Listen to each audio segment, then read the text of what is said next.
नमस्कार। Eklavya IAS academy Dehradun में सभी का स्वागत है।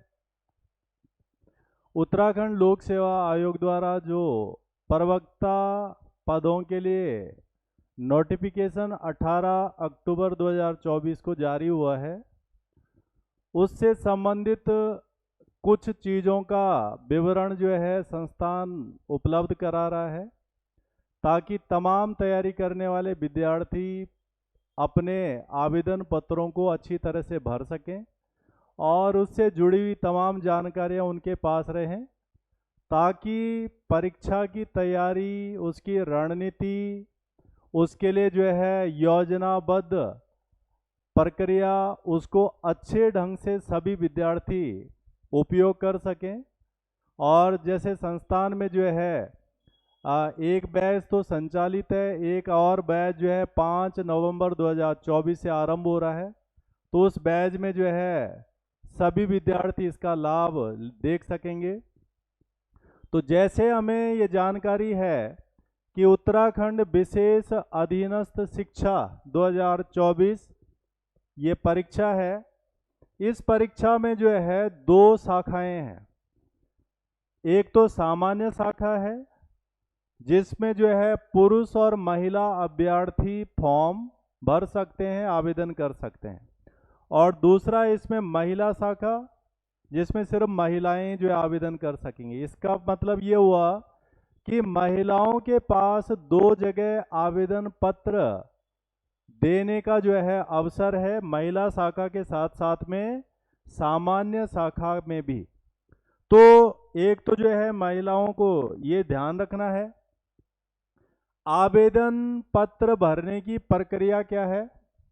जैसे शुरुआत तो 18 अक्टूबर से हो चुकी है और ऑनलाइन इसके लिए आवेदन सभी लोगों को करना है, और अंतिम तिथि क्या है जब तक जो है आवेदन भर सकते हैं, तो 7 नवंबर 2024 तक आवेदन पत्र सभी अभ्यर्थी भर सकते हैं, 7 नवंबर तक। और उसी तिथि तक जो है फीस भी अपनी जमा कर सकते हैं। तो 7 नवंबर तक ही शुल्क भी जमा होगा आयोग के वेबसाइट के माध्यम से। और जब ये सारा फॉर्म जमा हो जाएगा तो आयोग एक और अवसर दे रहा है कैंडिडेट्स को कि अगर उन्हें कोई सूचना जो उनके द्वारा आवेदन पत्र में दी गई है उसमें संशोधन करना है, परिवर्तन करना है, तो वो भी किया जा सकता है। और ये जो संशोधन और परिवर्तन करने के लिए अवसर मिलना है कैंडिडेट्स को, ये 19 नवंबर से लेकर के 28 नवंबर के बीच ये तमाम जो है अवसर जो है कैंडिडेट्स के पास रहेगा। तो सभी भरने वालों को इन तिथियों का पता रहना चाहिए और इसका ध्यान रखते हुए फॉर्म भरना चाहिए।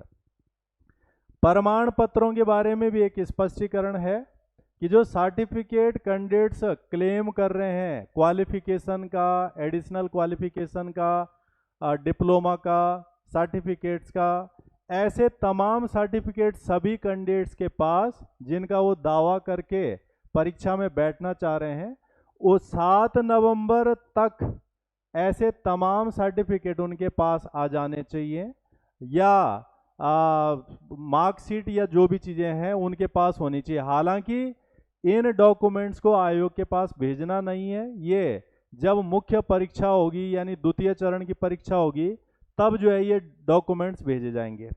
ये छोटी छोटी जानकारियां बहुत महत्व की हैं। इन्हीं छोटी जानकारियों से बड़े बड़े मुकाम और लक्ष्य हासिल करते हैं कैंडिडेट्स, और संस्थान ये प्रत्येक कैंडिडेट्स को अवेयर करता है कि वो ऐसी तमाम इन्फॉर्मेशन से अवेयर रहे। साथ में तैयारी तो होनी है, बट ये कहीं भी गलती ना हो, ताकि वो जो पढ़ाई कई महीनों से और सालों से होनी है उसमें कमी इन सूचनाओं के कारण न रहे। इसमें एक और चीज़ है जो EWS इकोनॉमिकली वीकर सेक्शंस हैं, इन लोगों के पास जो इसका दावा करेंगे उस सर्टिफिकेट की जो डेट एक्सपायरी वाली होगी वो 7 नवंबर 2024 से पहले नहीं होनी चाहिए। यानी 7 नवंबर तक उसे वैलिड होना चाहिए, उसके बाद वो एक्सपायर भी हो जाए तो चलेगा। तो ये भी जो है इन तमाम कैंडिडेट्स को ध्यान रखना है जो EWS का दावा करेंगे अपने आवेदन पत्र के अंदर। ये जो आवेदन है, जैसे हम कह रहे हैं महिला शाखा है, पूर्व सामान्य शाखा है, साथ में जो है एक से ज़्यादा सब्जेक्ट्स वाले भी कई कैंडिडेट्स होंगे जो उसको भरना चाहेंगे, तो क्या उन्हें अलग अलग फॉर्म भरने हैं, अलग अलग आवेदन पत्र भेजने हैं? उसी से संबंधित ये पहलू है कि आवेदन पत्र जैसे एक से अधिक शाखा में, महिला शाखा सामान्य शाखा दोनों में अप्लाई कर सकते हैं। एक से अधिक अगर किसी के पास विषय हैं, जैसे किसी के पास इकोनॉमिक्स भी है, ज्योग्राफी भी है, पॉलिटी भी है, या फिर फिजिक्स भी है, केमिस्ट्री भी है, बायोलॉजी भी है, तो ऐसे कैंडिडेट्स सभी चीज़ के लिए अप्लाई कर सकते हैं।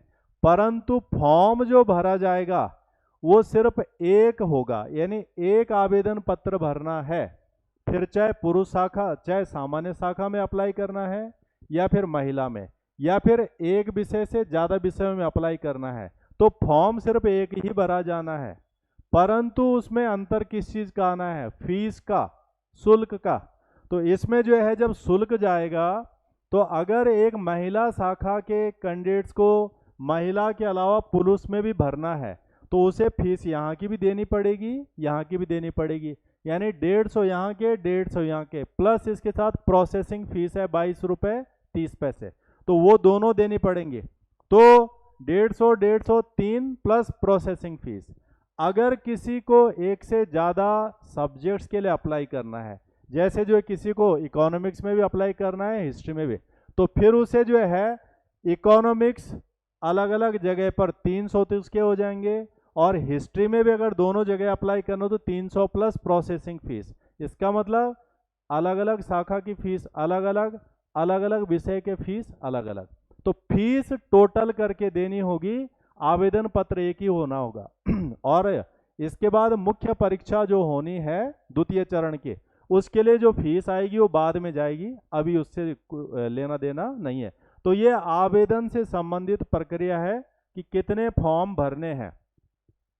इसमें एक चीज़ और है कि अगर किसी कैंडिडेट ने एक से ज़्यादा विषयों के लिए अप्लाई किया है और उसका सिलेक्शन भी हो गया एक से ज़्यादा जगह, तो उसे फिर प्रेफरेंस वाला फॉर्म भरना पड़ेगा, वरीयता वाला, कि वो किस विषय में प्राथमिकता के आधार पर अपना चयन सुनिश्चित करना चाहता है। तो ये फॉर्म भी बाद में भरा जाना है, और वरीयता जो है कैंडिडेट्स को निर्धारित करने की, तो जो लोग एक से ज़्यादा फॉर्म भर रहे हैं वो इस चीज़ को ध्यान में रखेंगे कि उन्हें प्रेफरेंस भी निर्धारित करनी है बाद में, ये भी इसका हिस्सा है। इसके अलावा आरक्षण वाला विषय है, तो बाकियों का तो उसमें स्पष्ट ब्यौरा है। यहाँ पर एक और है उत्तराखंड राज्य आंदोलनकारी आरक्षण। तो इनके लिए जैसे अभी हाल ही में जो है उत्तराखंड विधानसभा के द्वारा 10% आरक्षण सुनिश्चित किया है, जिसे हाईकोर्ट ने पहले जो है रिजेक्ट कर दिया था। तो ये 10% आरक्षण वाला जो विषय है, इस पे आयोग ने ये कहा है कि अभी शासन से जो है उन्हें विवरण मिला नहीं है, और इसलिए इसका डिस्क्रिप्शन वैसा नहीं आया है, परंतु जैसे आएगा तो इसके द्वारा भी आवंटन कर दिया जाएगा सीटों का। तो इसका मतलब है कि इसका दावा करने वाले बच्चे हैं उत्तराखंड राज्य आंदोलनकारी के अंतर्गत, उन्हें भी जो है ये ध्यान रखना है कि इस तरह की इसके अंदर जानकारी है। रिक्तियों की संख्या क्या है? होता क्या है कि जितने पद जिस विषय में हैं, रणनीति उसी के हिसाब से बनाई जाती है, और तमाम कैंडिडेट्स को ये बखूबी पता होना चाहिए कि पदों की संख्या कितनी है, और अगर कम है तो चुनौती ज़्यादा होगी, रणनीति ज़्यादा कारगर होनी चाहिए, प्लानिंग और अच्छी होनी चाहिए, प्री और मेंस के हिसाब से तैयारी कैसी करनी है, इन चीज़ों का जो है पहले से जो है आभान होना चाहिए, और प्लानिंग भी होनी चाहिए। तो जैसे हम देख रहे हैं कि इन दोनों शाखाओं में टोटल जो पद हैं वो 613 पद हैं, जिसमें से जो है सामान्य शाखा में तो 550 पद हैं, और महिलाओं के लिए जो है 63 पद हैं। तो इसका मतलब महिलाओं के पास पूरे 630 पद उपलब्ध हैं अगर उनके विषयों में सीटें हैं, और लड़कों के पास सिर्फ 550 पद ही इसके अंदर हैं। तो ये भी एक रणनीति का हिस्सा है कि हम प्लानिंग करेंगे कैसे कैसे करना है। यहाँ पर दो तरह के रिजर्वेशंस होते हैं, एक होता है हॉरिजेंटल रिजर्वेशन, एक होता है वर्टिकल रिजर्वेशन, ऊर्ध्वाधर और क्षैतिज। तो जो हॉरिजेंटल है उसमें तो सीधे डिवीजन होता है कि एसटी के लिए इतनी सीट है, एससी के लिए इतनी सीट है, ओबीसी के लिए इतनी सीट है, वो फिक्स। और फिर होता है रिजर्वेशन के अंदर रिजर्वेशन, उसे कहते हैं हम वर्टिकल रिजर्वेशन या क्षैतिज आरक्षण। तो क्षैतिज आरक्षण की स्थिति क्या है, जैसे उत्तराखंड की महिलाएं हैं, इनको 30% वर्टिकल रिजर्वेशन का बताया गया है। इसको हम समझने की कोशिश करेंगे क्या है। जैसे अर्थशास्त्र में टोटल 58 सीट टोटल है, इसमें से एसटी के लिए जो टोटल सीट अलॉटेड है हॉरिजेंटल रिजर्वेशन के हिसाब से वो हैं 10। अब 10 जो एसटी में सीटें हैं उसके अंदर फिर लड़कियों के लिए जो है, जो एसटी की लड़कियां उनको रिजर्वेशन मिलना है और वो 30% मिलना है। तो 10 सीट का 30% निकालेंगे तो ये काट के आएगा 3 सीट, यानी 3 सीट में सिर्फ उत्तराखंड की लड़की ने आना है एसटी कैटेगरी में। ऐसे ही एससी में होगा, ऐसे ही ओबीसी में होगा और ऐसे ही बाकी जगहों पर होगा। तो ये वर्टिकल रिजर्वेशन 30% महिलाओं का है। कई लोग जो है इसको समझते हैं कि टोटल सीट का 30% मिलेगा, टोटल का 30 नहीं मिलना है। उसके अलावा उत्तराखंड में जो अनाथ बच्चे हैं 5% इनका मिलना, ये भी वर्टिकल है।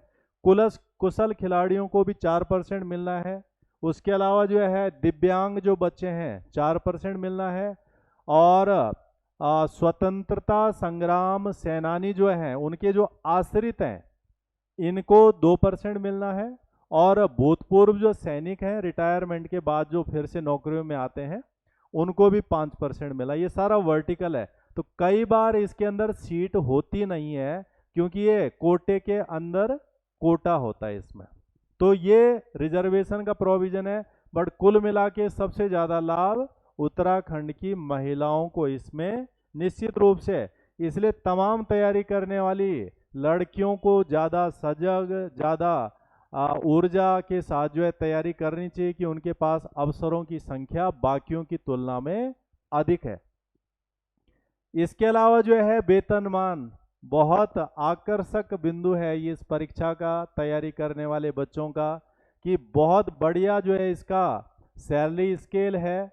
और जिस प्रकार का जो है एक अवसर है इस शिक्षा विभाग में वो लाजवाब है।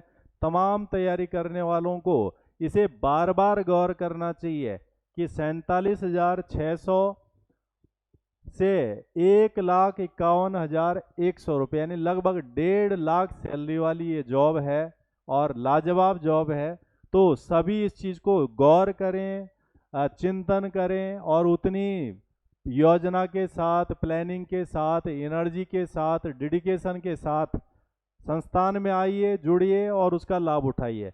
लेवल 8 इस पद का है और ये अराजपत्रित जो है, यानी जो है नॉन गजेटेड जो है पद ये है। इसके अलावा जो है एजुकेशनल क्वालिफिकेशन और वेटेज वाली क्वालिफिकेशन क्या है, तो ये भी जो है स्पष्ट पता होना चाहिए तमाम कैंडिडेट्स को कि उनकी जो एजुकेशनल क्वालिफिकेशन है जो आवश्यक है वो क्या है। एक तो उनको होना चाहिए पोस्ट ग्रेजुएट अपने अपने विषय में, जिस भी विषय में वो अप्लाई करना चाह रहे हैं, और साथ में उन्होंने या तो एलटी डिप्लोमा हासिल कर रखा हो, अगर ये नहीं कर रखा है तो उन्होंने बीएड कर रखा हो। तो दोनों में से कोई एक, और उसके अलावा पीजी होना चाहिए उन्हें अपने विषय में। और क्या टीईटी भी इस परीक्षा के लिए क्वालिफिकेशन है? नहीं है। टीचर्स एलिजिबिलिटी टेस्ट ये नहीं है जैसे एलटी में होता है, तो यहाँ पर टीईटी है या नहीं है इससे फर्क नहीं पड़ेगा। उसके अलावा जो है ये अधिमान अहर्ताएं हैं, मतलब अगर ये किसी के पास हैं तब भी ठीक है, नहीं है तब भी कोई फर्क नहीं पड़ता है। तो इसमें वेटेज मिलता है, यानी कभी अगर एक जैसे अंक वाले 2 बच्चे हो गए हैं और तब जो है किसी के पास अगर ये कुछ क्वालिफिकेशन है तो उसको एक्स्ट्रा थोड़ा बेनिफिट मिल जाएगा। तो इसमें जो है या तो एनसीसी का सी सर्टिफिकेट किसी के पास हो, या फिर किसी ने टेरिटोरियल आर्मी में जो है 2 साल तक काम किया हो, या फिर एनएसएस में उन्होंने जो है सी सर्टिफिकेट हासिल किया हो। ये 3 अधिमान अहर्ताएं, इनके होने न होने से कोई बहुत ज़्यादा अंतर नहीं आता है, तो मेन क्वालिफिकेशन ये हो गई है। इसके अलावा जो है एज कितनी चाहिए इसमें, इस पद के लिए, तो वैसे तो सामान्य क्या है कि 21 साल से ऊपर होना, 21 कंप्लीट होना चाहिए और 42 से नीचे नीचे एज होनी चाहिए इस परीक्षा के लिए। जर्नल कैंडिडेट्स को, रिजर्व वालों का जो है थोड़ा ऊपर चला जाता है। तो इसका मतलब ये हुआ कि जो जन्म हुआ है किसी भी कैंडिडेट का जर्नल में, वो जो है 2 जुलाई 1982 से पहले न हुआ हो, अगर वो जर्नल में है। और ये जो नीचे वाला रहेगा 1 जुलाई 2003 के बाद ना हुआ। तो इसके हिसाब से जो है ये कट ऑफ डेट हो गई है कि जन्म किस किस डेट के बीच होना चाहिए। और अगर कैंडिडेट SC ST OBC है तो 5 साल अतिरिक्त मिलेगा, यानी 42 और 5 47 साल वाला भी भर सकता है इस फॉर्म को। और अगर कोई स्वतंत्रता संग्राम सेनानी का आश्रित है तो वो भी जो है 47 साल तक वाला भर सकता है। और अगर कोई बच्चा दिव्यांग है तो वो 10 साल और, यानी 42 और 10 52 की उम्र तक वाला भी भर सकता है। उसके अलावा कुछ थोड़ा और एडिशनल क्लेरिफिकेशन है, वो आप जो है नोटिफिकेशन में जाके देख सकते हैं। इसके अलावा ये क्वालिफिकेशन तो एजुकेशन से जुड़ी हो गई हैं और एज हो गई। इसके अलावा अनिवार्य वांछनीय अर्हता भी चाहिए, यानी ये चाहिए, इसके बिना भी जो है कैंडिडेट्स एलिजिबल नहीं होंगे इस परीक्षा को देने के लिए। तो क्या है ये, या तो कैंडिडेट्स ने उत्तराखंड से हाई स्कूल और इंटरमीडिएट की परीक्षा या उसके समकक्ष पास किया हो, वो बच्चा यहां से फॉर्म भर सकता है। एक दूसरा, अगर ये नहीं किया है तो ये वाला किया हो कि उत्तराखंड में जो एम्प्लॉयमेंट रजिस्ट्रेशन ऑफिस हैं, रोजगार कार्यालय हैं, वहां उनका पंजीकरण हुआ हो, और ये पंजीकरण उन्हीं का होगा जिनके पास डोमिसाइल है। तो दूसरा ये हो जाएगा, या तो ये किया हो। अगर ये भी नहीं है, खासकर जो रिटायर्ड पर्सनल हैं सेना वगैरह से, उनका नाम जो है जिला सैनिक एवं पुनर्वास कार्यालय में पंजीकृत है, तो ये भी होती है। इन तीन में से पहला, दूसरा, तीसरा, इन तीन में से कोई एक क्वालिफिकेशन होना जरूरी है, और उसी एक से जो है वो एलिजिबल बन जाएंगे उत्तराखंड में लेक्चरर एग्जाम को अप्लाई करने के लिए। तो ये अनिवार्य है। इसके अलावा एक चीज और ध्यान रखनी है कि जब ये स्क्रीनिंग परीक्षा हो जाएगी और इस स्क्रीनिंग परीक्षा का जो है आंसर की आएगी, तो आंसर की में कई बार जो है कुछ प्रश्न गलत होते हैं, डाउट्स होता है, संदेह होता है। तो ऐसी अवस्था में जो कैंडिडेट्स होते हैं वो चुनौती देते हैं प्रश्न के उत्तर को आयोग में। तो उसके लिए टाइम बताया जाता है कि 1 हफ्ते के भीतर भीतर अगर कोई चुनौती देना चाहे तो वो दे सकता है प्रमाण के साथ, और उसे प्रत्येक प्रश्न के लिए जो है 50 रुपये फीस जमा करनी होती है, और तब जो है कर सकता है। और अधिकतम बार ये देखा गया है कि प्रश्न करेक्ट होते हैं उसके बाद बच्चों के, और उनका स्कोर बढ़ जाता है, तो एक एक नंबर से बहुत बड़ा अंतर चला जाता है। तो ये इसके अंदर हमें देखने को मिलता है, ये भी ध्यान रखना है। इसके अलावा जो प्रथम चरण है इस परीक्षा का इसमें जो है पहला जो पेपर है शिक्षण अभिरुचि एवं सामान्य अध्ययन, टीचिंग एप्टीट्यूड है, उसके अंदर जीके का क्वेश्चन है, हिंदी के क्वेश्चन है, रीजनिंग के क्वेश्चन है, उत्तराखंड के क्वेश्चन है। तो इसके टोटल मिला के 150 क्वेश्चन आने हैं और 150 ही अंक होने हैं। 2 घंटे में ये परीक्षा आयोजित होनी है, और इसके अंदर जो है कट ऑफ मार्क्स से ऊपर ऊपर जो है कैंडिडेट्स को लाना होता है। तो हम संस्थान में इसके लिए अभी से प्लानिंग करते हैं। पिछले वीडियो में भी हमने ये डिस्कस किया था कि कौन से वो एरिया होते हैं जहां से अधिकतम अंक कैंडिडेट्स हासिल कर सकते हैं। जैसे टीचिंग एप्टीट्यूड हो गया, शिक्षण अभिरुचि वाला, उसके अलावा उसमें जो है रीजनिंग वाला हिस्सा हो गया, उसके अलावा उसमें जो है हिंदी वाला हिस्सा हो गया।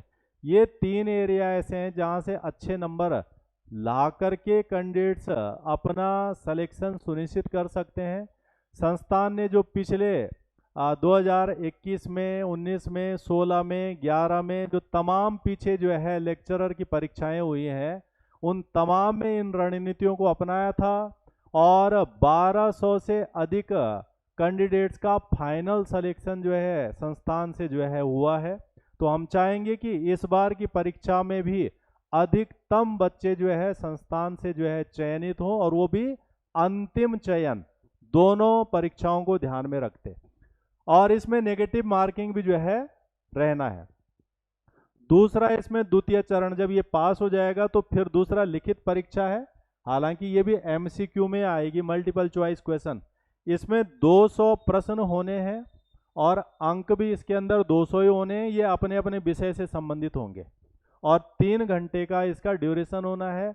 नेगेटिव मार्किंग इसमें भी रहनी है। इन तमाम चीज़ों को कैंडिडेट्स को ध्यान में रखना है प्लानिंग करते समय, तैयारी करते समय और स्ट्रैटेजी बनाते समय, ताकि अधिकतम जो है लाभ हो।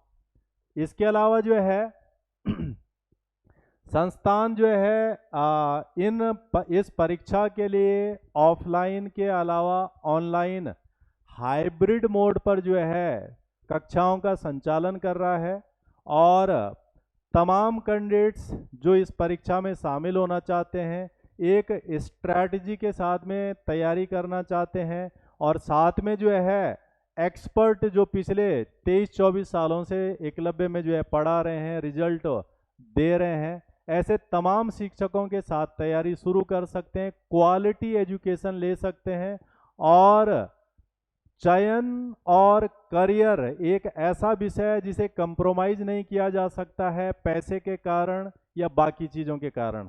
तो पिछले 24 सालों से जो है हम तमाम बार जो है बहुत बेहतर परिणामों के साथ में जो है आगे आए हैं। इस बार भी हम चाहेंगे कि अधिकतम विद्यार्थी इसके अंदर चयन हो जाए और इसमें जो है स्क्रीनिंग परीक्षा के अलावा जो सब्जेक्ट्स वाला पेपर है उसकी भी तैयारियां हो रही हैं।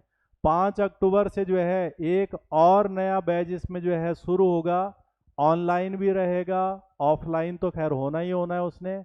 उसमें क्लासें ऑनलाइन भी आती हैं, रिकॉर्डेड वीडियो भी आता है, टेस्ट पेपर्स भी जो है उसमें होते हैं और फाउंडेशन के साथ हम इसमें चलते हैं। तो तमाम कैंडिडेट्स जो इस परीक्षा में अपेयर होना चाहते हैं वो संस्थान के साथ जुड़ सकते हैं और इसका लाभ उठा सकते हैं। तब तक के लिए धन्यवाद, नमस्कार।